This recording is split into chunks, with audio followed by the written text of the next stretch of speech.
सांभर के साथ बटाटा वड़ा। आओ बच्चा पार्टी, कहाँ जाना है घूमना है? पापा हमें तो शिमला जाना है, वहाँ पर मैं बर्फ में खूब खेलूंगी। नहीं पापा, शिमला नहीं, हम मुंबई जाएंगे, वहाँ पर समंदर में मुझे बड़े वाले जहाज में बैठना है। हम मुंबई ही चलते हैं, अभी पिछले साल ही तो हम शिमला होकर आए हैं। हाँ, मुझे भी समंदर देखना है। और इस तरह शशांक और उसका पूरा परिवार मुंबई घूमने जाता है। मुंबई में भी हमारे दिल्ली की तरह खाने पीने की कितनी सारी वैरायटी है, लेकिन सबसे ज्यादा तो बटाटा वड़ा ही फेमस लग रहा है। यहाँ की चीजें तो सब टेस्टी हैं, लेकिन हमारे दिल्ली के स्वाद की तो बात ही अलग है। हाँ, लेकिन यहाँ का मिसल और बटाटा वड़ा वो तो कुछ हटके ही है, बहुत स्वादिष्ट है। सही कह रही हो, इसीलिए तो हर जगह बिक रहा है। गर्मा गर्म बटाटा वड़ा, हर दुकान पर खाने वालों की भीड़ लगी है। पापा मुझे भी बटाटा वड़ा बहुत अच्छा लगा, अब हमें दिल्ली में जरूर खिलाना। अरे यहाँ जितना खाना है खा लो, दिल्ली में तो शायद ही मिलेगा। वहाँ भी मिलता है मम्मी, लेकिन बहुत कम जगहों पर। बरखा इतना स्वादिष्ट खाना बनाती है, यही हमें बटाटा वड़ा भी बनाकर खिलाएगी, क्यों बरखा? मुंबई दर्शन करके पूरा परिवार दिल्ली वापस आ जाता है, लेकिन मुंबई के बटाटा वड़ा का टेस्ट अभी तक उनकी जुबान से उतरा नहीं था। कुछ दिन बाद एक दिन शशांक दुखी होकर घर आता है। बरखा और उमा को कहता है, ये रोज रोज की डांट सुनना मेरे बस की बात नहीं रही। कितना भी काम कर लो, बॉस खुश होता ही नहीं। आजकल तो हर जॉब करने वाले की यही कहानी है, लेकिन क्या कर सकते हैं। 2 पैसे देते हैं, बदले में गन्ने की तरह पूरा खून भी चूस लेते हैं। इसीलिए मैं जॉब के बजाय बिजनेस करना चाहता था। मन मुताबिक काम करता और किसी की 2 बातें भी सुननी नहीं पड़ती, लेकिन पापा के प्रेशर के कारण मुझे नौकरी करनी पड़ी। ऐसी बात नहीं है शशांक, बिजनेस और जॉब दोनों की अपनी अपनी परेशानियां हैं। जॉब में कम से कम फाइनेंशियल सिक्योरिटी तो है। अच्छा चलो ये सब बातें छोड़ो और गर्मा गर्म बटाटा वड़ा खाओ, मैं बस अभी लेकर आई। अरे वाह, सच कहूं ना बरखा, आज सुबह से बटाटा वड़ा खाने का बहुत क्रेविंग हो रही थी। और देखो मैंने हाजिर कर दिया। और बताइए, और क्या खिदमत कर सकती हूँ मैं आपकी? बस एक कप कड़क चाय और पिला दोगी तो भगवान तुम्हें सदा सुहागन रखेंगे। वाह बेटा, आशीर्वाद में भी तुमने खुद का ही प्रॉफिट देख लिया। तुम तो सच में बिजनेसमैन बनने के ही काबिल हो। बटाटा बड़ा बहुत टेस्टी बना था, जिसे सब दिल खोल कर खाते हैं रात को सोते समय। तुम सच में कोई एंजल हो बरखा। जब भी मेरा मूड खराब होता है, तुम झट से ऐसा कुछ करती हो कि सब ठीक हो जाता है। सच में ऐसी बात है क्या? मेरी कुछ सहेलियां भी यही कहती है। तो अब से मैं यही बिजनेस स्टार्ट कर लेती हूँ। परेशानी सुनने की 1000 रुपए, उस पर राय देने के 2000 रुपए, हंसाकर गम भुलाने की 5000 रुपए। और अरे आप बस कर दो मेरी बिजनेस वुमन, अब सो जाओ। शशांक आजकल रोज ऑफिस से हैरान परेशान होकर घर लौटता है और ऑफिस का सारा गुस्सा अब सब पर निकालने लगता है। ये क्या तरीका है शशांक? ऐसा कब तक चलेगा? बच्चे तुम्हारे बिहेवियर से कितने डरे सहमे से रहने लगे, और फिर मेरी भी तो कोई सीमा है। मैं कब तक तुम्हारे बिगड़े मूड को सही करती रहूंगी? हाँ, मुझे भी इस बात का एहसास है, अब से ध्यान रखूंगा। अच्छा सुनो ना, अभी बटाटा वड़ा बना दोगी क्या? बड़ी क्रेविंग हो रही है। बस इतना ही बनाया है मैंने जनाब, अभी लाती हूँ। मैंने कहा था ना एंजल हो तुम। उसी समय शशांक के ऑफिस के 2 कलीग घर आते हैं और बॉस के बर्ताव की चर्चा करते हैं। बरखा उन्हें भी बटाटा वड़ा खिलाती है। वाह भाभी, मजा आ गया। दिल्ली की ठंड में मुंबई के फेमस बटाटा वड़ा, ओहो क्या गजब कॉम्बिनेशन है, मजा आ गया। हम तो यहाँ हमारे खड़ूस बॉस की चर्चा करने आए थे भाभी, लेकिन अब बिल्कुल नहीं करेंगे, नहीं तो उस हिटलर की बात करके हमारी जुबान पर चढ़ा ये स्वादिष्ट बटाटे वड़े का टेस्ट भी कड़वा हो जाएगा। अब ऐसी भी बात नहीं है भाई साहब, आप लोग खाइए ना, मैं और लेकर आती हूँ। शशांक तू तो सड्डी एक गल सुन मेरे भाई, ये जॉब वॉब दा चक्कर छड़ ते तुआड़ी अपनी बटाटा वड़ा दी शॉप खोल ले। साडे दिल्ली वालियां नू भी इन्ना टेस्टी बटाटा वड़ा खिला मेरे भाई। मोहित और रोहन दोनों खुश होकर वापस घर लौटते हैं। दूसरे दिन ऑफिस में भी सबके सामने बरखा के बटाटा वड़ा की खूब तारीफ होती है। शशांक, तुम आजकल बहुत टेंशन में लगते हो, इतना सोचोगे तो तबीयत खराब हो जाएगी बेटा। सही कहा मम्मी, लेकिन काम का बढ़ता प्रेशर अब मुझसे सहन नहीं हो रहा है। मुझे अब ऐसा लगता है कि नौकरी छोड़ दूं। और नहीं बेटा, एकदम से बिना सोचे समझे ऐसा कोई डिसीजन मत लो जिससे आगे पछताना पड़े।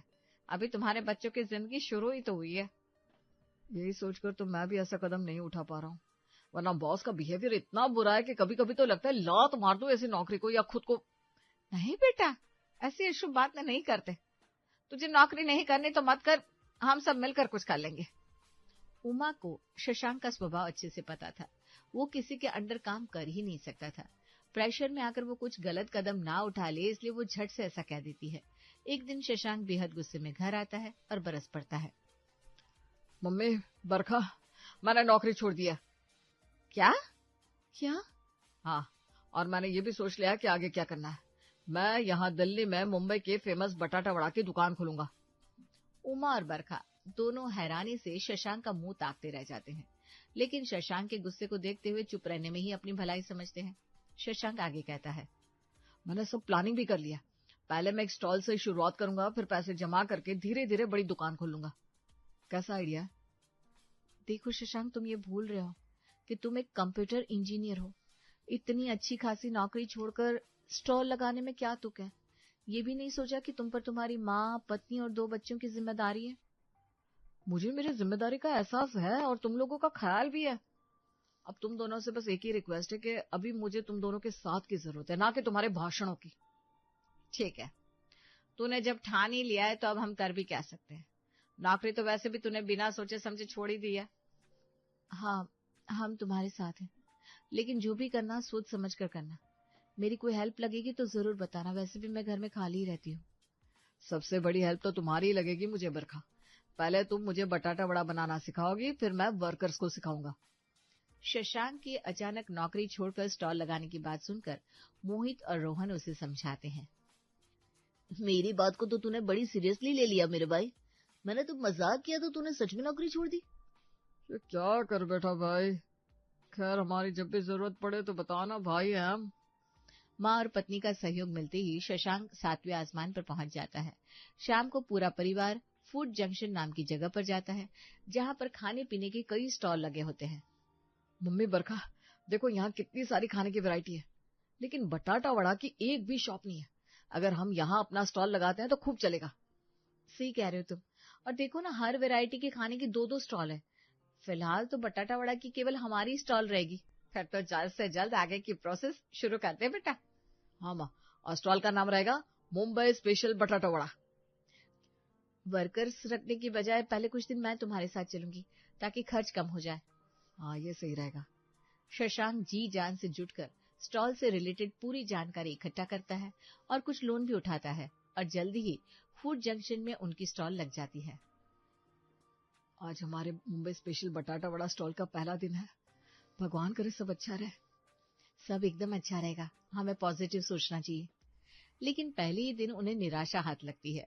स्टॉल पर गिनती के बस 2-4 कस्टमर्स ही आते हैं। पहले ही दिन कितना बड़ा नुकसान हो गया। लगा था कि बहुत सेल होगी, लेकिन ऐसा कुछ नहीं हुआ। सही है, मैंने भी जोश में आकर बिना सोचे समझे बहुत सारा बेसन एक साथ घोल लिया था, और आलू भी कितने सारे बॉईल कर लिए थे। अब सब फेंकना पड़ेगा।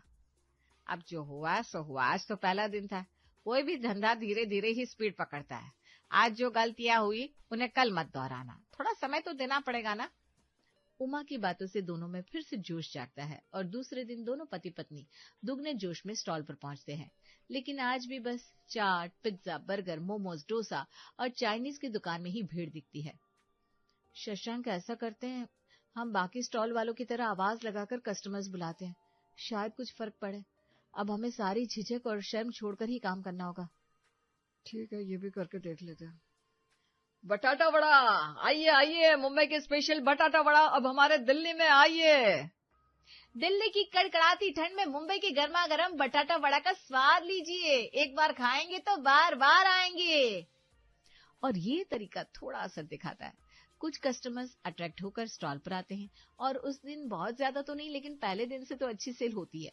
ऐसा करते 2 महीने बीत जाते हैं। बरखा, रोज हम इतनी मेहनत कर रहे हैं, सारे तरीके भी आजमा लिए, लेकिन उतनी सेल ही नहीं हो रही है जितनी होनी चाहिए थी।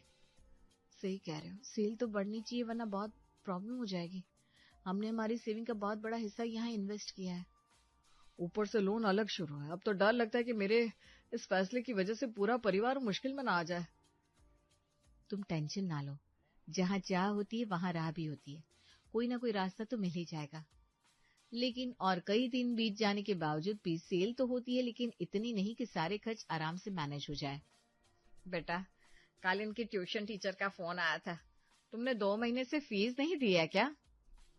अब हाँ मम्मी जी, मैं भूल गई थी, मैं कल ही आपको पैसे दे दूंगी, आप इनके टीचर को दे दीजिएगा। बेटा, मेरी दवाइयां भी खत्म होने वाली है, उनके बिना तो काम नहीं चलेगा, वरना कहती नहीं तो मैं। अरे ऐसा मत कहो मम्मी, मैं कल ही आपकी दवाइयां लेते हुए आऊंगा। अब धीरे धीरे परेशानियों के साथ साथ खर्च भी बढ़ने लगते हैं और घर में इसकी वजह से तनाव और लड़ाई झगड़े का माहौल बना रहता है। 3 दिन हो गए तुझे दवाइयों का कह रही हूँ, अब क्या मेरी 1000 रुपए की दवाइयां भी तुझसे मैनेज नहीं हो रही है बेटा? वो टेंशन में भूल गया था मम्मी, अभी इतने भी बुरे दिन नहीं है कि मैं तुम्हारी दवाइयां भी ना ला सकूं। पापा मुझे 2000 रुपए चाहिए, स्कूल से हमें पिकनिक पर लेकर जा रहा है। मुझे भी कुछ पैसे चाहिए, मेरे फ्रेंड की बर्थडे पार्टी के लिए गिफ्ट खरीदना है। हाँ हाँ, किसी की और कोई डिमांड हो तो वो भी बता दो, खून चूस लो सब मिलकर मेरा। शशांक का गुस्सा देखकर बच्चे सहम जाते हैं। अरे कुछ नहीं हुआ, जाओ तुम दोनों अपने कमरे में जाकर खेलो, चलो जाओ। जैसे ही बच्चे वहां से जाते हैं, बरखा शशांक पर बरस पड़ती है। बच्चों से बात करने का ये कौन सा तरीका है शशांक? जरूरतें तो हमें पूरी करनी ही पड़ेगी ना, फिर भी बेचारे बच्चे अब पहले की तरह जिद नहीं करते, इतना तो हमें उनके लिए करना ही पड़ेगा। तो क्या करूं, मैं भी तो मेहनत कर रहा हूं, तुम भी कर रही हो, लेकिन स्टॉल नहीं चल रही तो मैं क्या करूं? ऊपर से लोन की किस्त के तकाजे अलग। तो ये सब जॉब छोड़ने से पहले सोचना चाहिए था ना, अपने साथ साथ सबका जीना मुश्किल कर दिया है, ऊपर से गुस्सा भी दिखाता है। तेरे इसी गुस्से स्वभाव के कारण हुआ ये। शशांक गुस्सा होकर चला जाता है। उसे बातें सुनाकर उमा और बरखा को बहुत दुख होता है। हमने शायद शशांक को कुछ ज्यादा ही सुना दिया बहू, तुम जाओ उसे प्यार से मनाओ। बरखा कमरे में जाती है और दुखी होकर बैठे शशांक को प्यार से समझाती है। कुछ दिन बाद टीना का बर्थडे आता है और बरखा सब बच्चों के लिए बटाटा वड़ा और इडली सांभर बनाती है। मोहित और रोहन भी अपनी पत्नी और बच्चों के साथ आते हैं। बड़ा ही टेस्टी बनाया सब, आज भी मजा आ गया। सांभर तो 1 नंबर बनाया भाभी जी, 2 कटोरी तो मैं ऐसे ही पी गई। तो और लीजिए ना, मैं भी लाई। बरखा जल्दबाजी में पूजा की बटाटा वड़े की प्लेट में सांभर डाल देती है। अरे सॉरी भाभी जी, मैंने गलती से बटाटा वड़े में ही सांभर डाल दिया, आप ये रहने दीजिए, मैं आपके लिए दूसरी प्लेट लाती हूँ। अरे कोई बात नहीं, मैं इसे खा लूंगी। वो दरअसल मैं खाना प्लेट में कभी नहीं छोड़ती ना, लेकिन तुसी फिक्र ना करो, मैं खा लूंगी। पूजा वाकई खाना खाने लगती है और जैसे ही पहला निवाला मुंह में डालती है, वाह जी वाह, ये तो गजब की डिश बन गई भाई। साउथ इंडिया का सांभर और महाराष्ट्र का बटाटा वड़ा, दोनों ने मिलकर तो मेरे मुंह में तहलका ही मचा दिया है। बड़ा ही स्वाद लग रहा है, आप लोग भी ट्राई करो ना, मजा ना आए तो कहना। पूजा और एक प्लेट बनाकर खाती है तो बाकी सब भी ट्राई करते हैं और सच में बहुत टेस्टी लगता है। हंसी खुशी सब प्रोग्राम खत्म होता है। कुछ दिन बाद, शशांक, मुझे लगता है एक बार हमें बाकी सब स्टॉल पर एक चक्कर लगाना चाहिए, देखते हैं वहां ऐसी क्या बात है जो इतनी भीड़ लगी रहती है। हाँ सही कह रही हो, हमारे पास टेस्ट और सफाई दोनों होने के बावजूद उनकी जितनी भीड़ क्यों नहीं रहती। बरखा की सलाह पर शशांक सब स्टॉल पर चक्कर लगाकर आता है। उनके स्टॉल पर बस ये खासियत है कि उन्होंने 2 डिशेस को मिक्स करके फ्यूजन के नाम पर एक नई चीज बना दी है, ऊपर से भर भर कर पनीर और चीज डाल देते हैं, आ गया स्वाद। हाँ, जैसे कि नूडल्स में मंचूरियन की जगह चाइनीज मोमोज डाले हुए थे। हमें भी ऐसे कुछ सोचना पड़ेगा। लेकिन हम ऐसा कुछ नहीं कर सकते हैं, इतना ही कर सकते हैं कि हम भी भर भर कर चीज और पनीर का यूज करें। बटाटा वड़ा में क्या ही मिला सकते हैं। हाँ वो भी है। अरे आइडिया, तुम्हें याद है टीना के बर्थडे पर तुमसे गलती से पूजा भाभी की बटाटा वड़े की प्लेट में सांभर गिर गया था? हाँ, और उन्हें अच्छा लगा तो सभी ने ट्राई किया, फिर तो सबने जो खाया है कि बस। देखो, वैसे भी हम स्टॉल को बंद करने का ही सोच रहे हैं, क्यों ना एक बार ये रेसिपी ट्राई करके देखें। तुम्हारे हाथों का सांभर भी तो गजब का बनता है। दोनों डिसाइड करके उमा को बताते हैं। अरे ये क्या नया फितूर चढ़ा है, सांभर एक साथ बनाना पड़ेगा, ज्यादा क्वांटिटी में अच्छा सांभर बन नहीं पाएगा। जितना चल रहा है उतना भी कहीं बंद ना हो जाए। एक बार ट्राई करने में कोई हर्ज नहीं है माँ, सांभर बनाने में मैं बरखा की पूरी मदद करूंगा। भगवान का नाम लेकर दोनों अपनी सांभर के साथ बटाटा वड़ा की फ्यूजन डिश का छोटा सा बोर्ड दुकान पर लगाते हैं।